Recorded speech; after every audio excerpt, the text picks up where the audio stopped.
6.25 전쟁을 기억하고 우리나라를 도와준 참전 용사들을 잊지 않기 위한 노력들이 이어지고 있는데요. 특별히 세해등교회는 2007년부터 참전 용사들을 위한 보훈 행사를 이어오고 있습니다. 올해는 특별히 미국 텍사스에서 행사가 있었는데요. 송항석 목사 모시고 관련 이야기 들어보도록 하겠습니다. 목사님 안녕하십니까? 예, 안녕하십니까? 네. 자, 올해는 미국에서 보훈 행사를 갖고 오셨는데 2009년부터 이어진 행사라고 해요. 이게 많은 분들이 이제 올해 처음으로 달라스에 가서 인서비스를 했다고 생각을 하시는데 사실은 라스베가스에서 그때 800명, 시카고에서 한 5, 600명, 또 휴스턴에서도 한 600명, 그리고 또 어딥니까? 워싱턴에 가서도 아마 4, 500명, 버지니아에서도 600명, 그리고 이번에 달라스에 가서 한 350명 이렇게 인서비스를 했습니다. 그러면 인서비스만 한 것이 아니고 이제 우리나라로 초청을 했죠. 건장하신 분들은 초청하고 장시간 10서너 시간 비행기를 타기 힘든 분들은 저희들이 가서 인서비스를 하였죠.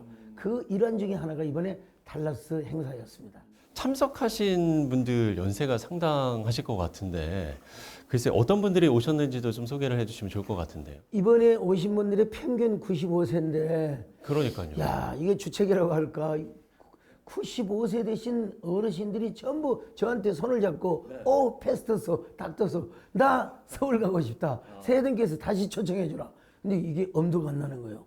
오시다가 자칫하면 사고 나고 오셔서 또 어떤 그 좀 불미스러운 일이 있으면 이 얼마나 서로가 국가 간에도 그렇고 교회에서도 어중간하겠습니까? 그래서 약속을 못 했는데 너무 방해까지 와서 내가 세해등교에 다시 한번 가고 싶다. 죽기 전에 소원이다. 그래서 제가 고민하고 싶습니다. 근데 그 중에 한 분이 97세 되시는 그 리차드 캐리라는 분이 계세요. 이분은 저 장진호 전투에서 이제 살아남은 분이죠. 장진호 전투. 예, 9월 28일에 서울을 수복하고 여름 하복을 입고 장진호까지 갑니다. 심지어는 어떤 부대는 압록강에 가서 물도 떠왔죠. 그 물을 이성만 박사에게 바쳤죠. 그 정도로 이제 대쉬하고 전의 시체를 넘어 계속 그냥 낙동강까지 그냥 간 거죠. 근데 그 개마고원에 미해병 1사단이 주둔하는데 거기에 중국 군대죠. 12만 명이 포위를 해가지고 대부분 다 얼어 죽습니다. 왜? 그러니까요. 코트를 입고 갔어야 되는데 여름 하복을 입고 가니 천하의 장사도 추위를 이길 수가 없죠. 거기서 살아남은 사람을 미국말로 조신퓨라고 하는데 그 중에 원 오브 댐 그분 중에 한 분이 바로 리차드 캐리.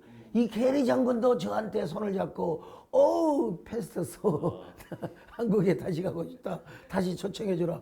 근데 그분이 휠체어를 타고 오셨는데 과연 오실까? 지금도 기도 중입니다.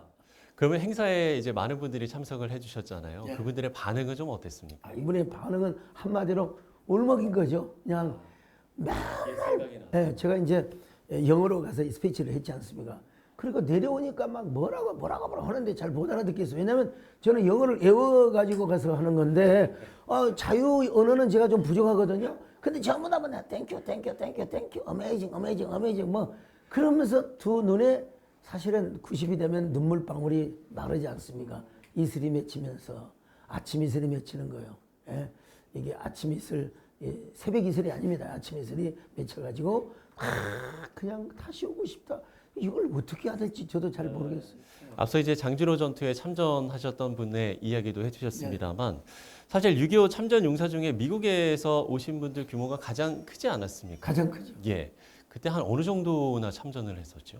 20만 명이 좋게 넘으리라고 생각하면 왜냐하면 전사자와 부상자만 해도 13만 5천 명이었으니까 예, 뭐 미국에서 제일 많이 온 거죠. 제일 많이. 그럼 현재 한 생존자는 2만 5천 명으로 알고 있는데 거의 매달 500명 이상씩 워낙 이제 연세가 있으시다 보니까 사실 이제 이런 행사는 이제 국가적인 차원의 행사라고 생각하기 쉽지 않습니까? 근데 이걸 이제 교회에서 또 이런 행사를 한다라는 건 마땅히 교회가 해야 되는 거죠. 그렇죠. 예. 과거에는 교회가 유사정부 역할을 했습니다. 문화, 체육, 관광, 무슨 뭐 의료 교회가 다 했어요. 근데 이제 우리나라가 근대화되고 산업화되면서 교회 할 일이 조금 없어지는 거죠. 국가가 다 맡아서 한 거죠. 이 교회는 하다 보니까 근대화와 산업화를 따라가면서 물량주의, 나름대로 성공주의, 성공지상주의에 빠지게 된 거죠. 근데 사실 과거에는 예수를 믿는 것은 나라를 사랑하는 것이고, 그리고 교회를 나가는 것은 애국운동이라고 생각해요. 애국운동은 말로 하는 게 아니라 행동으로 보여주는 것이죠. 그리고 당연히 교회는 시대 정신과 사상을 선도하고 추구하는 그런 단체지요. 그렇기 때문에 이것은 소위 말하면 교회의 거룩한 창의적 일탈이라. 물론 이 시대의 교회는 예배만 드리고 또 우리가 정말 전도하고 우리 교회 내부만 관리하는 것으로 알고 있는 건 잘못된 겁니다. 독립운동가들이 다 누구였습니까? 그리스도인이었습니다. 다 여러분 우리가 정말 우리 건국위원들이 3분의 2가 다 그리스도인이었습니다. 따라서 오늘 이 거룩한 일탈, 창의적 일탈은 결국은 교회 이미지, 소모되었던 이미지를 다시 향상시키고 기독교의 놀라운 홍보 효과를 일으킨다고 생각합니다. 당연히 교회에서 해야 되고 저뿐만 아니라 우리 교회뿐만 아니라 다른 교회도 많이 참석하시면 좋겠다. 그러니까 크리스천으로서 해야 할 본연의 역할을 했다 이렇게 말씀을 해 주셨죠. 당연하죠. 우리가 은혜를 갚는 것은 한 개인의 인격이죠. 보은이죠. 근데 보은이라고 하는 국가의 품격, 우리 교회가 한 개인의 보은의 인격 형성도 시켜야 되지만 더 나아가서 국가의 품격도 올리는 것이 교회가 해야 될 일이라고 생각합니다. 예, 매년 이제 이렇게 보훈 행사를 하고 계신데 해외에 계신 분들을 뭐 초청을 하기도 하고요. 또 국내에 계신 분들은 직접 모셔서 행사를 진행하는 것으로 알고 있는데 이 행사를 시작하게 된 계기도 있었을 것 같거든요.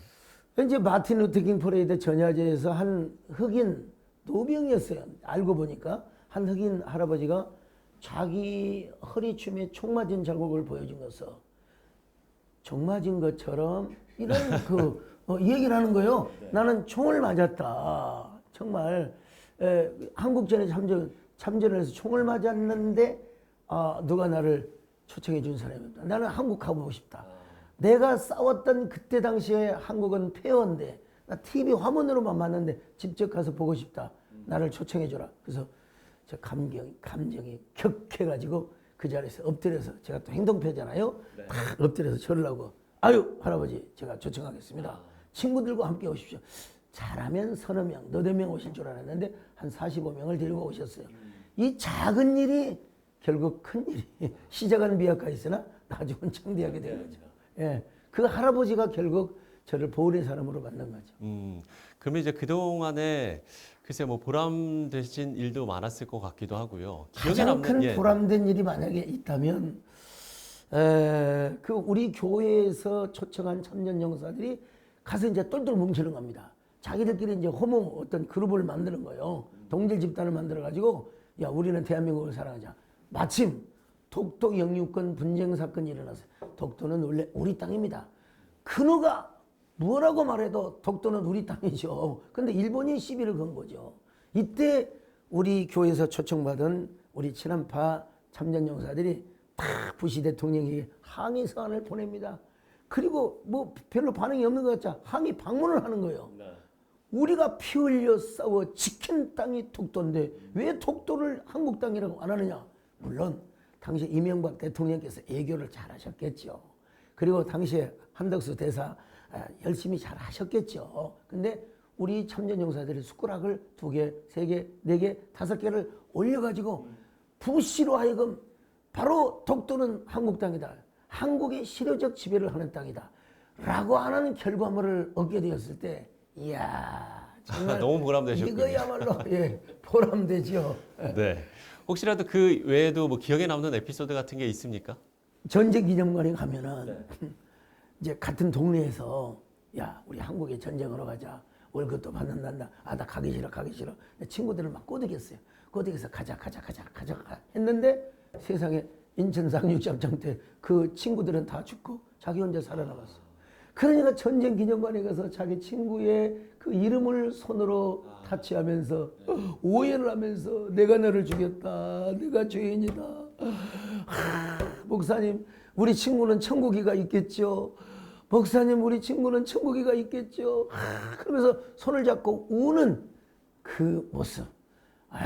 거기서 야 우리가 얻은 자유와 평화, 우리가 누리고 있는 이 귀한 민주주의와 이 번영의 가치는 거저 얻은 것이 아니다. 이분들의 고귀한 희생과 이분들의 헌신 때문에 우리가 누리고 있는 것이다. 저 또한 같이 울보 목사가 됐죠. 예. 그분은 아마 마음의 짐을 갖고 계속해서 살아오고 계셨을 텐데. 그런데 와서 대한민국의 번영의 모습을 보면서 위안을 받고 간 거야. 그리고 소 목사의 이런 그 초청 행사를 통해서 마음의 짐을 벗고 가고 내가 분명히 천국 간다 소리는 안 했지만 그런데 그분들이 교회를 다니다가 오셨다고. 그리고 인천 상륙작전 때 기도했다고. 그러면 그분은 100% 천국에 갔다. 마음에 탁 씻김을 받고 기쁨으로 굿바이.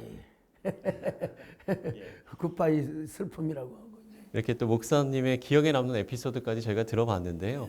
뭐 앞선 이야기의 뭐 연장선상의 이야기가 될 수도 있겠는데요. 우리가 사실 6.25 전쟁 74주년을 지내면서 한국교회가 잊지 말아야 할 정신도 분명 있다라고 생각을 하거든요. 성경에 보면 신명기의 32장 7절에 보면 역대 연대를 기억하라. 과거를 기억하라는 것이죠. 그런 의미에서 유월절을 지키라고. 유월절 지키란 말은 바로 애굽에서 고생했던 그 과거의 수치를 기억하라는 말입니다. 네네. 야드바섬에 가면은 기억은 구원의 빛이다. 망각은 멸망으로 가는 포로의 첩경이다.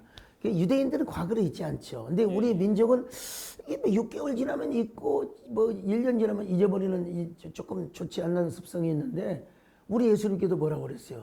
너희는 나를 기념하라. 그 말은 내 십자가와 내 고난을 기억하라는 의미거든요. 우리도 주님의 그 고난의 수치를 잊지 말 뿐만 아니라 또 예수 믿으면서 과거의 그 어려웠던 시절을 잊지 않을 뿐만 아니라 우리 그리스도인이 앞서서 민족의 아픔의 역사, 고난의 역사, 희생의 역사, 눈물의 역사. 함석헌 선생님의 말씀대로 눈물이 아니면 우리 역사의 책장을 넘길 수가 없는 거죠. 그 눈물의 역사를 기억해야 그 시대의 선구자가 돼야 우리 한국교회는 역시 시대를 선도하고 그리고 사상과 가치를 이끌어가는 퍼스트 무버 역할을 하리라고 생각합니다. 예, 과거를 잊은 민족에게는 미래는 없다라는 말이 있듯이 우리가 이 눈물의 역사를 꼭 기억해야 되겠다는 생각이 듭니다. 끝으로 한국교회와 성도들을 위해서 기도 제목 나눠주시면 시청자 여러분들께서도 함께 기도할 것 같습니다. 자, 우리가 너무나 휴먼 슈퍼처치 팬덤 인간주의적인 교회로 자꾸 갑니다.